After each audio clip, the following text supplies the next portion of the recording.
कृष्णाय गोविंदाय नमो नमः। श्री वासुदेवाय नमो नमः।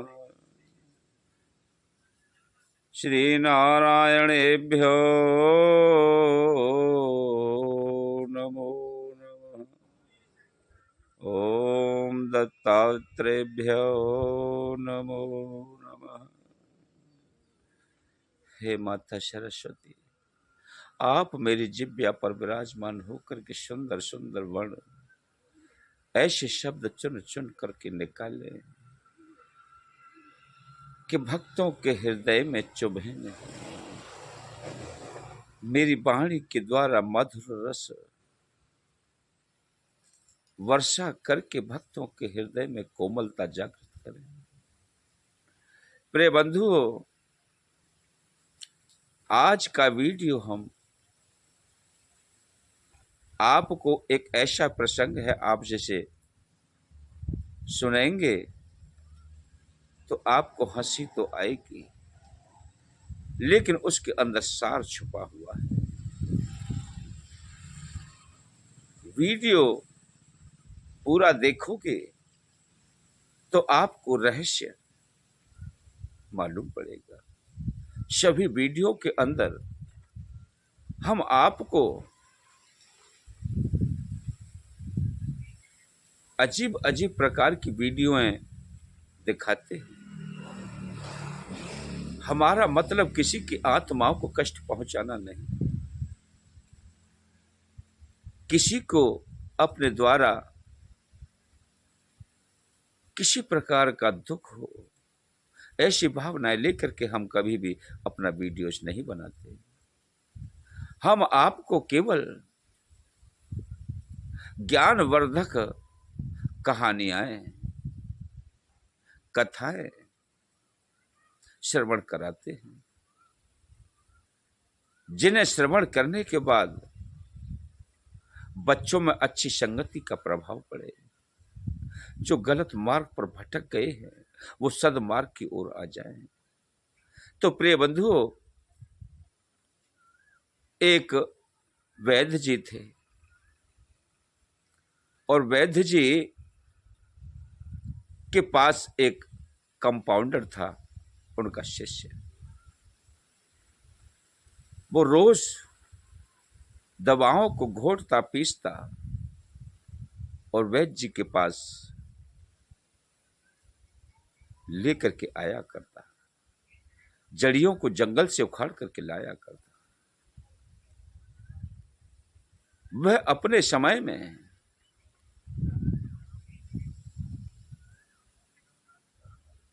किसी प्रकार की परवरिश न होने के कारण वह कुमार्ग की ओर निकल पड़ा था।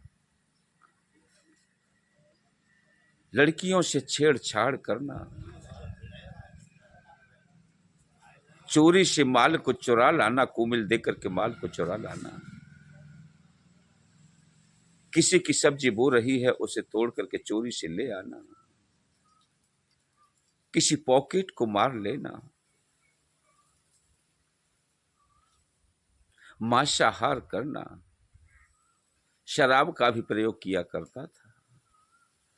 जब वैद्य जी के संपर्क में आ गया तो उस पर एक जड़ी किसी दूसरे रोग की और दूसरे रोग में मिल गई। वैद्य जी ने उसे फटकारा, डांटा और प्रताड़ना दी। अरे मूर्ख, तू सुधर जा। अरे पूरा गधा था तू, पूरा गधा।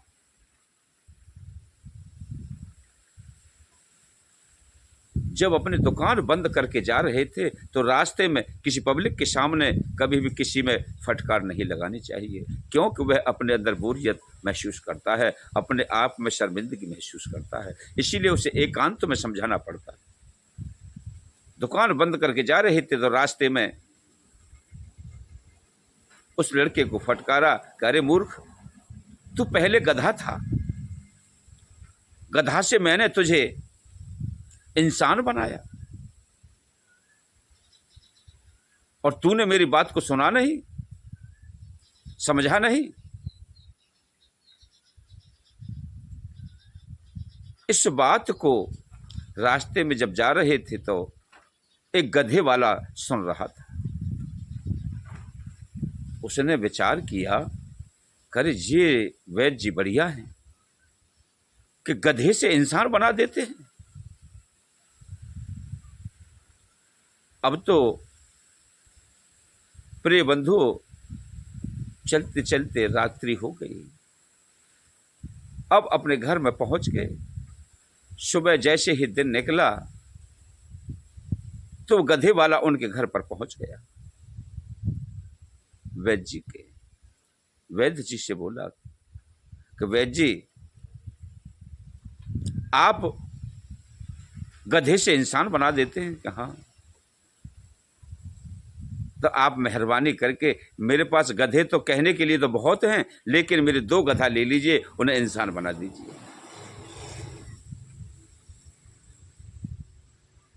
वैद्य जी ने कहा ठीक है, ले आओ और मेरे पास छोड़ जाओ। वैद्य जी के पास गधे ला करके छोड़ गया और बोला कि महाराज कोई खर्चा तो नहीं लगेगा? कि हाँ भाई, एक गधा को इंसान बनाने की फीस 500 रुपये है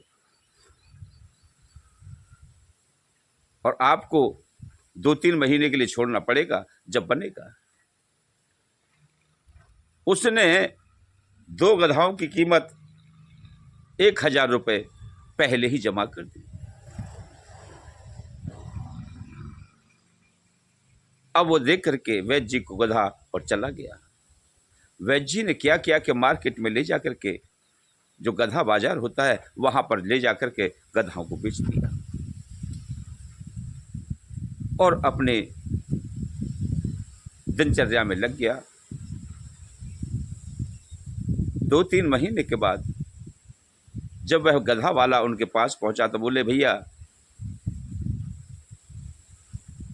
कहाँ है मेरे गधे? इंसान बना दिया। अरे भाई, उन पर मसाला चढ़ा रहा हूं, मसाला चढ़ रहा है, मसाला चढ़ेगा जब ही तो कुछ गधे से इंसान बनेंगे। थोड़े बहुत दिन तो लगेंगे भाई, कुछ दिन के बाद आना और ले जाना। वो चला गया। फिर 1-2 महीने के बाद फिर आया कि भैया कहाँ है मेरे गधा जो इंसान बनाए थे? अब तो मुझे दे दो। अरे भाई, आप आए तो सही, लेकिन कुछ देरी से आए। क्यों? अरे उन पर कुछ ज्यादा मसाला चढ़ गया, जिसके कारण से वह इंसान तो बन गए, लेकिन मेरे कब्जे से बाहर हो गए। वो पढ़ लिख करके और नौकरी पर भी लग गए।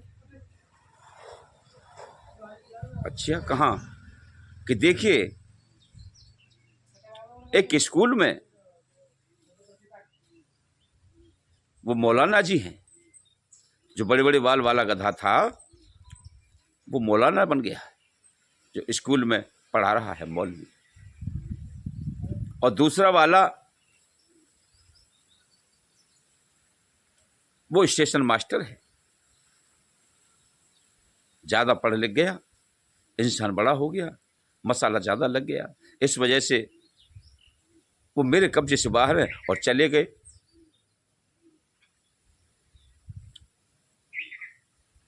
अब तो वह गधा वाला बोला कि भाई वो तो इंसान बन गए और मेरे कब्जे से बाहर हैं, अब तुम जानो या वो जाने। अब लेते आए। अब गधा वाला घास को लेकर के मुल्ला जी के पास पहुंचा मदरसे में, तो ले जाकर के कहने लगा, आ आ आ ले ले ले ले, अरे घास खा ले, मैं हरी हरी घास लाया हूं, अरे ले। मौलाना जी बोले, अरे कौन पागल है, ये कहां से आ गया, क्या कर रहा है, ये कह क्या रहा है? अरे बकवास बंद कर ले, तुम ज्यादा मसालो चढ़ो है। तो गधा तो इंसान बनाए तो 500 रुपया फीस दिया मैंने, नोई ना है, ले खा ले घास खा ले। बताओ, मुल्ला जी बोले कि ये तो कोई पागल है। वहां से कुछ अपने बच्चों से कह करके धक्का दे करके निकलवा दिया। बोले कि हाँ ज्यादा मसाला चढ़ गया है इसलिए अब मेरी सुन नहीं रहा है। अब जाकर के स्टेशन मास्टर के पास पहुंचा। इसी प्रकार से स्टेशन मास्टर से कहने लगा, आजा आजा, ले ले ले, हरी हरी घास लाया हूं, ले खा ले, आजा आजा आजा, ले ले। स्टेशन मास्टर बोला कि कौन पागल है, क्या कर रहा है। अब कुछ लोग खड़े थे, बोले महाराज ये कल स्कूल में भी गया था और मौलाना जी से भी ऐसे ही कह रहा था। स्टेशन मास्टर ने कहा, करे पागल है, इसे जाने दो। आकर के फिर वैद्य जी से बोला कि भाई वो दोनों मेरे पास तो एक भी नहीं आया। अरे भाई मैंने तुमसे कहा नहीं, उन पर अधिक मसाला चढ़ गया है इसलिए वो मेरे कब्जे से बाहर हैं, अब तुम जानो।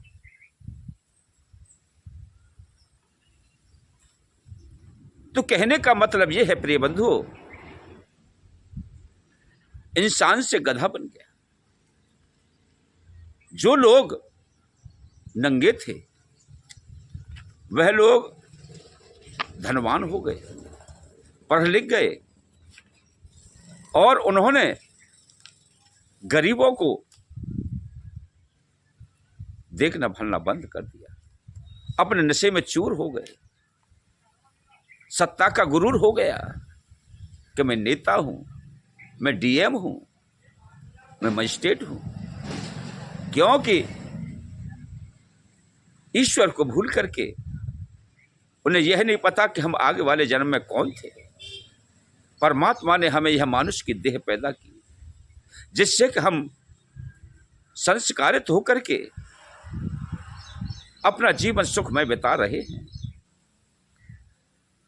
तो हमको गरीबों की सहायता करनी चाहिए, कुछ धर्म की जगह पर अनुष्ठान करने चाहिए, कुछ दान पुण्य भी करने चाहिए। आपने देखा होगा कि अदालत में जाओ तो मजिस्ट्रेट का जो नौकर होता है, पेशकार, वो पहले ही पीछे से हाथ करता है कि लाओ लाओ लाओ, और पीछे से 100 का नोट लिया और बत्ती बनाई, जेब में घुसेड़ लिया। किसी से 10,000 लिए, वो बनाई लेके चला गया। मजिस्ट्रेट साहब को सब्जी ला करके दे दी और मालूम पड़ा कि 10,000 रुपये वही बचा गया। मजिस्ट्रेट साहब के लिए अरे 1,00,000 2 लाख रुपए की तनख्वाह मिलती है, उससे पेट नहीं भरता। लेकिन ये हराम की खिंचाई से पेट भरेगा। इसको बोलते हैं मैं भैया तनख्वाह तो मेरी 1 लाख रुपया है, लेकिन हाँ 2 लाख बच जाता है। पढ़ कहां से जाते हैं? हराम का खींच रहे हो, बेईमानी का खींच रहे हो, गरीबों को सता रहे हो। गरीब की जब आहा पड़ती है तो उसका विध्वंस उड़ जाता है, विध्वंस उड़ जाता है, विध्वंस उड़ जाता है। इसलिए गरीब की आह न लो।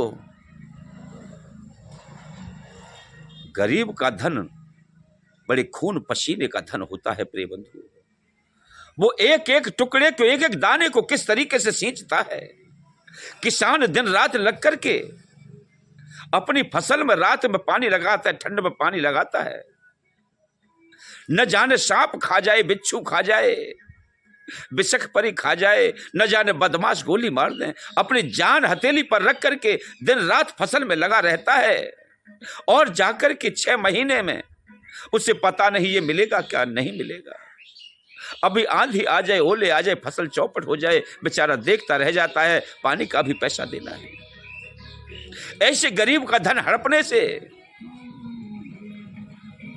कोई सुरक्षित नहीं रह सकता। आप किसी को सताओगे तो आपको सताने वाला मेरा परमात्मा बैठा है, परमात्मा बैठा है। उसके सहस्त्रों नेत्र हैं, हर जगह पर आपको देख रहा है कि आप कृत्य क्या कर रहे हो। ये ठगी का धन बंद कर दो प्रिय बंधुओं, किसी को सताओ नहीं, हमेशा गरीबों की सहायता करो। ओम नमो नारायण, ओम नमो नारायण, ओम नमो नारायण।